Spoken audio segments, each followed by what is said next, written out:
그러면은 사실 한국에서 제가 간단하게 말씀드리면 한국에서 보통 이제 큰 분야로 나눠보면 의뢰를 많이 해주시는 의뢰인들이 많이 의뢰하는 분야가 가정 문제, 기업 문제, 그리고 뭐 사람을 찾아달라거나 그리고 사기를 당한 건 그리고 채권 문제 이런 문제들이 거의 좀 대부분을 차지해요.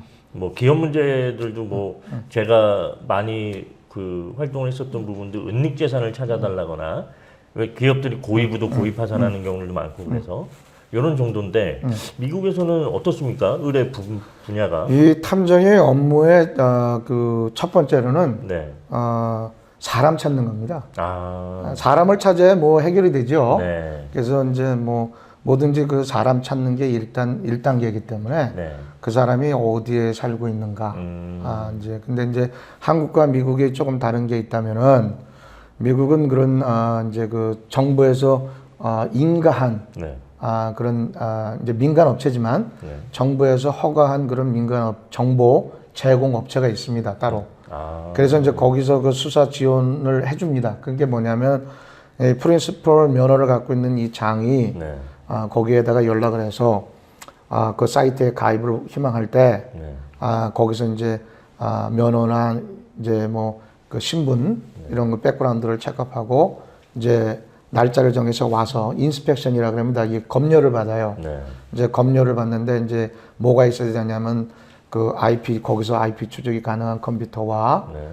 그 수사 그러니까 조사죠. 조사 업무를 한 그 의뢰인들에 대한 정보를 보관하는 금고가 있어야 되고 네. 또 사무실이 있어야 됩니다. 네. 이 세 가지가 있어야 이제 허가를 합니다. 그러면 이제 거기서 허가를 하게 되면 그 사이트에 가입이 되죠. 네. 그럼 그 사이트에 일반인들은 가입할 수가 없습니다. 네. 그 일반 뭐 온라인에 돈 주고 막 하는 그거 아닙니다. 네. 그거 아니고 이제 이건 정부 조직에서 허가한 인가한 우리 면허를 갖고 있는 사람들을 위한 사이트예요. 그 정보 지원 업체죠.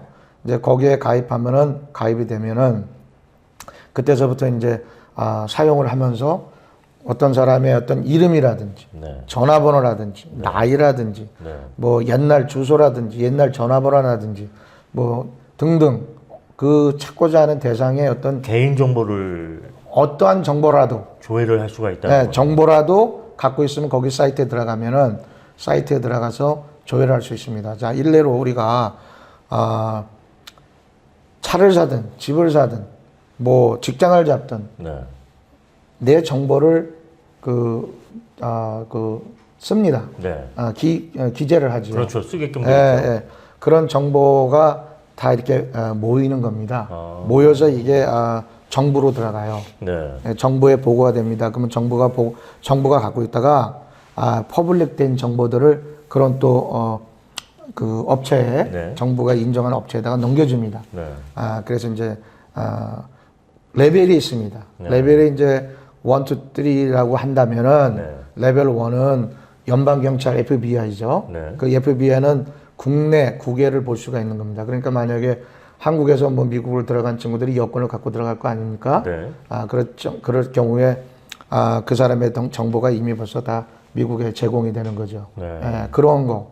또 여기 지금 한국에도 뭐 한 15명의 FBI 그 한국 요원들이 나와 있어요. 네. 그 친구들의 평상시 업무는 그런 겁니다. 네. 그 사람들에 대한 정보 수집, 그것을 그대로 수집된 정보를 넘겨주는 거죠. 그래서 저와 같은 사람들이 한국에 나와 있다면 제 정보도 아마 거기 많이 들어가 있을 겁니다. 그래서 혹시 내가 여기 한국에 와서 뭐 어떤 범죄 조직과 연루해서 뭘 하려고 그러는 게 아닌가, 네. 그런 거에 대한 어떤 모니터링을 하고 있죠. 그 서식이 있어요. 예. 그 서식대로 이제 작성을 해서 하지요. 야, 이제 이 부분이 가장 놀랍네요. 그럼요. 예, 그래서 공식적으로. 그럼요. 그거는 이제 그렇게 해야만이 네. 무슨 범죄에 그러니까 FBI는 국내외를 볼 수가 있죠. 네. 그리고 이제 두 번째로는 레벨 넘버 2인데 네. 이 레벨 넘버 2는 미국의 각 지역마다 카운티가 있습니다. 네. 그 카운티가 있는데 카운티에 셰리프가 있죠. 네. 그 카운티의 그 디텍티브들을 레벨 넘버 2라 그럽니다. 그 친구들이 국내, 미국 내에 있는 모든 것을 볼 수 있는 친구들이에요. 네. 그리고 그 카운티는 그 진짜 수사를 하는 업무가 그 형사들이 있어요. 네. 시리가 아니고 네. 거기에는 이제 그 주정부 검찰국에서 파견인이 나와 있는 그 검사들이 있습니다. 네. 한국의 이제 그 경찰 죄송합니다 이거 까는 게 아닙니다. 네. 그렇지만 한국의 이제 경찰들이 잘못 이해하고 있는 그런 정보 중에 하나가 뭐냐면은 수사권 독립이니까 검사가 필요 없다 이렇게 얘기하는데 그건 무식한 소리예요. 왜 그러냐면 수사권이 독립이 있더라도 이 사람들을 기소하기 위해서 네. 기소는 검사가 있지 않습니까? 네. 검사가 있어야 돼요. 그래서 검사의 그 수사 지휘를 받아야 됩니다. 이게 무슨 얘기냐면 네. 아무거나 수사해 온다고 해서 그게 증거가 되는 게 아니에요. 네. 검사가 이 사람을 기소하기 위해서 이러한 것을 증거를 찾아오세요. 수사해서. 네. 그게 수사 지휘입니다. 네. 그러면 그걸 조사해 와야 그게 증거가 돼서 이 사람을 법정에 세워서 기소를 할 수 있는 거거든요. 네. 근데 한국의 여기 경찰들은 나 수사권 독립이니까 이제 내 맘대로 할까 이런 식으로 뭐 말을 하고 검사 필요 없다 그러는데 그렇게 되면 기소 못 해요. 네. 기소 못 합니다. 그 정도까지는 아니고요. 그래서 이제 오케이. 네. 제가 조금 많이 나갔나 봐요. 아닙니다. 편하게 말씀하시는 건 좋습니다. 그래서 이제 그 레벨 2가 이제 그 친구들이고 네. 레벨 3가 이제 우리예요. 민간 면허. 근데 우리는 그 레벨 1, 2가 볼 수 있는 걸 못 봅니다. 우리는 볼 수 있는 게 퍼블릭 된 거. 네. 내가 써낸 거. 네. 그런 것만 넘겨주는 겁니다. 정부에서. 그러면은 그 사람들이 써서 낼 때 개인정보 활용 동의 그런 거 사인하고 체크한 내용들 그거에 작성된 내용들만 볼 수 있다는 거예요. 그거를 하든 안 하든 네. 말 그대로 자기가 어떤 페이퍼에 사인을 갖다 했고 그 자기 그 정보를 썼을 때 네. 그것이 이제 그 정부로 들어가는 거고 네. 정부에서는 그걸 검열을 해서 네. 민간 조직에 넘겨주기 전에 검열을 해서 네. 이건 퍼블릭이다 생각하는 것은 넘겨주고 그렇지 않다라는 것은 안 넘겨주죠. 그런 걸만 볼 수 있는 거예요. 이런 부분이 사실 되게 우리 한국에서는 상상도 할 수 없는 일인 거죠. 왜냐면 우리나라가 얼마나 개인정보 보호에 대해서 얼마나 예민하고 지금 현재는 그런 거 한번 잘못 건드렸다가는 그냥 바로 형사건으로 바로 구속입니다. 그러니까 이제 우리가 그런 것을 보고 할 수 있는 능력이 있어요. 근데 능력이 있어서 그 보고 우리가 이제 그 수사를 하죠. 이제 만약에 우리 웅모라는 사람에 대해서 알려주십시오. 그러면 그 사람에 대해서 대충 나이가 어떻게 됩니까? 뭐 어디 살고 있습니까? 그 대충 기억나는 것을 얘기해 주세요. 그렇게 하면 이제 의뢰인이 갖고 있는 정보를 저한테 주면 제가 사이트에 들어가서 거기에 해당한 그런 여러 가지가 있습니다. 거기를 이제 들어가서 제가 조사를 1차적으로 하지요. 네. 정보 조회를. 네. 그래서 정보 조회를 하게 되면은 거기서 이제 얻어지는 정보 가지고 수사를 하는 건데 네. 제가 취득된 모든 정보는 퍼블릭 할 수가 없습니다. 네. 단지 저를 의뢰한 사람한테 필요한 정보만 제공할 수 있고 네. 법정에 만약에 이게 간다 그러면 이제 그 상대 변호사나 의뢰인 변호사 아니면 판사한테 또 검사한테 정부 조직의 저와 같이 정보를 핸들링할 수 있는 법조인이나 이런 사람들한테는 다 넘겨주죠. 그때는 오픈해야 됩니다. 왜냐하면 그 대신 그걸 어떻게 쓰든지 그 사람 책임이죠. 그때는. 네. 그렇게 됩니다. 이런 부분이 사실 한국에서도 지금 관리 법안 자체가 없는 상황에 한국에서는 상상도 할 수 없는 일이지만 우리나라보다 훨씬 먼저 발달된 미국 탐정에서는 가능한 일이라고 합니다. 사실 일본에서도 일본 탐정이랑도 제가 만나봤지만 일본에서도 상상할 수 없는 일입니다. 그래서 결국엔 나라에서 인정하는 자격증을 가진 탐정들은 이런 부분까지도 가능하다. 개인정보도 취득을 할 수가 있다라는 부분으로 알면 되겠습니다. 네.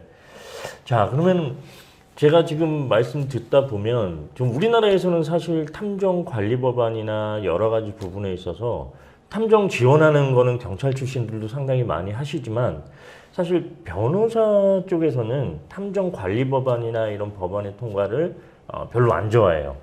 그래서 혹시 미국에서는 미국도 안 좋아합니다. 변호사들이 안 좋아해요. 왜냐하면 서로 얽히는 게 있어서 네. 좋아하지 않습니다. 그래서 그 로펌이라든지 변호사 밑에서 일하는 탐정들이 거의 없어요. 아. 네, 거의 없어요. 예. 아니 근데 사실 변호사들이 현장 사실관계 확인을 하거나 이런 조사 업무를 하지는 않잖아요. 이제 미국은 명확하게 구별이 되어 있는 게 예.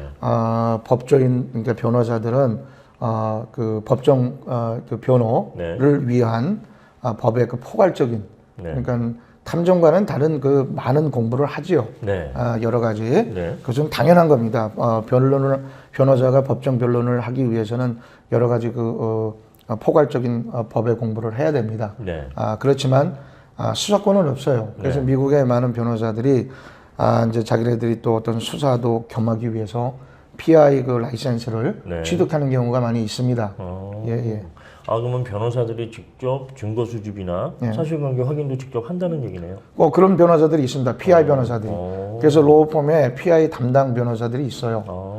그래서 이제 왜냐하면 자기네들이 PI를 고용을 할 경우에 자기네들이 원하는 대로 조사 업무를 제대로 안 해주는 경우도 있고 또 빠른 업무를 위해서 직접 변호사 중에서 PI 변호사가 있습니다. 대형 로펌에서는 그 몇 명 뭐 로펌 한다든지 뭐 몇 명이서 만든 로펌이라든지 혼자 하면서 이렇게 저렇게 끌어다가 뭐 로펌이라 그랬는데 그런 거 말고 진짜 로펌, 대형 로펌 그런 데서는 그 PI 담당 있습니다. 그러면 사실 우리나라에서는 사실 변호사들이 실제로 현장에 나가는 일도 상당히 드뭅니다. 거의 이제 그 소장을 쓴다거나 왜냐면 증거는 이제 의뢰인한테 알아서 이런 증거 있으면 유리합니다. 이런 증거 가져오세요. 라고만 한단 말이에요. 근데 사실 미국에서는 그러면 실제로 조사까지 해주는 변호사가 있다는 건데. 자, 이제 그게 변호사의 그 권한은 이제 사람들이 많이인지 모르는데 변호사의 권한이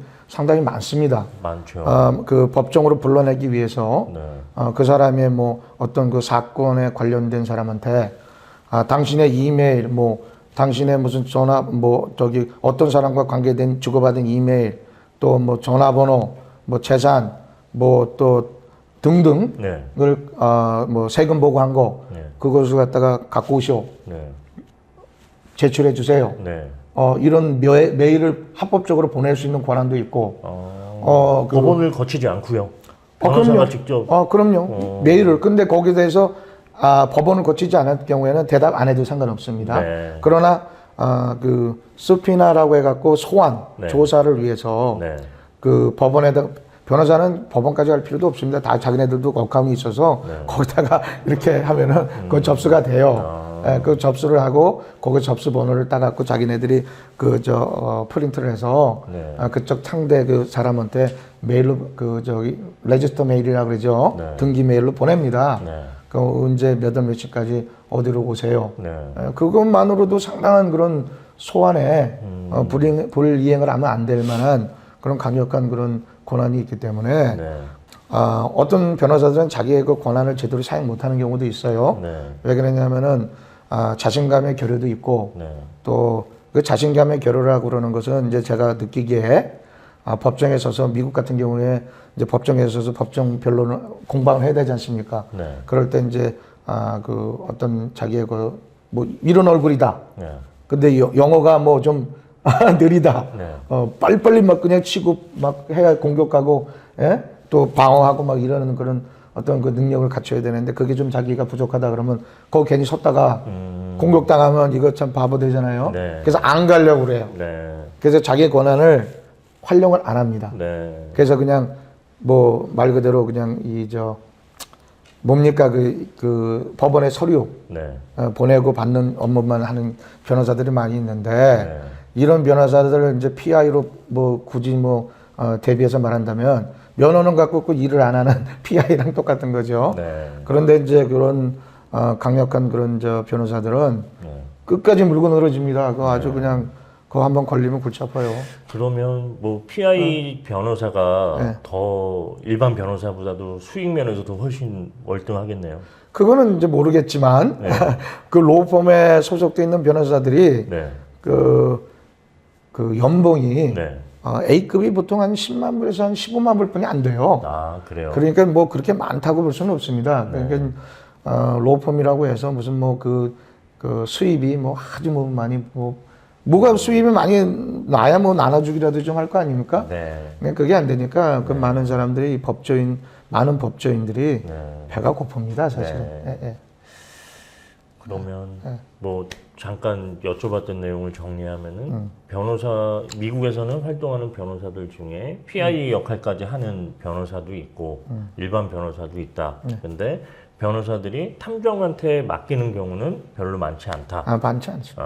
그러면은 탐정한테 의뢰인들이 따로 맡기고 거기서 확보된 증거를 가지고 변호사한테 소송을 가져가고 이런 거는 자, 맞는 이제 거죠. 그런 거죠. 이거는 뭐냐면은 저희가 소송상 이제 물어봅니다. 네. 이거 왜 이 업무를 저한테 맡기십니까? 네. 이 증거를 소송용이냐? 그렇지요. 예. 예, 그럼 물어봐서 네. 그분이 그렇다 그러면은 변호사가 있습니까? 그럼 아직 없습니다. 네. 라고 해갖고 저한테 이제 그때 물어보면 네. 제가 알고 있는 변호사를 소개시켜 주기도 하고 제가 이제 좀 아무래도 누가 잘한다라는 것을 뭐 손발이 맞는 변호사가 있는 법원에 아니 그게 아니라 법원에 왔다 갔다 하면서 이렇게 이제 이제 어깨너머로 보지 않습니까? 어떤 네.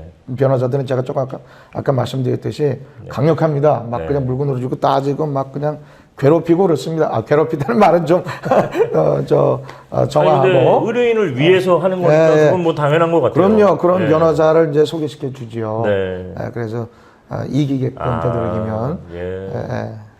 뭐 그럼 결국엔 변호사와 탐정은 우리나라나 미국이나 그렇게 서로 그렇게 협력하는 관계는 아직까지는 굳이 아니지만 네. 저도 이제 가까운 변호사가 몇 명 있죠. 네. 근데 그건 이제 서로 통하는 변호사인 그렇죠. 거고. 그래서 이제 제가 그러나 이제 그 변호사가 저한테 의뢰를 주는 경우는 여지껏 한 번도 없었던 것 같아요. 물어보기는 했지만. 예. 근데 이제 제가 그 의뢰를 차라리 내 의뢰인을 보내준 거는 많이 있죠. 근데 이제 그 제 개인적인 생각으로는 네. 변호사가 네. 이 말 그대로 방패라면 네. 우리 PI는 이 창이거든요. 네. 두 개가 서로 어울려서 하면 좋은데 네. 변호사들의 권한이 굳이 탐정을 고용을 해서 할 필요가 없으니까 네. 나눠줘야 되잖아요, 수임료를. 네. 그러니까 그렇게 하지 않는 거죠. 네. 결국에는 알겠습니다. 그러면 다음 질문으로 한번 넘어가 보겠습니다. 네.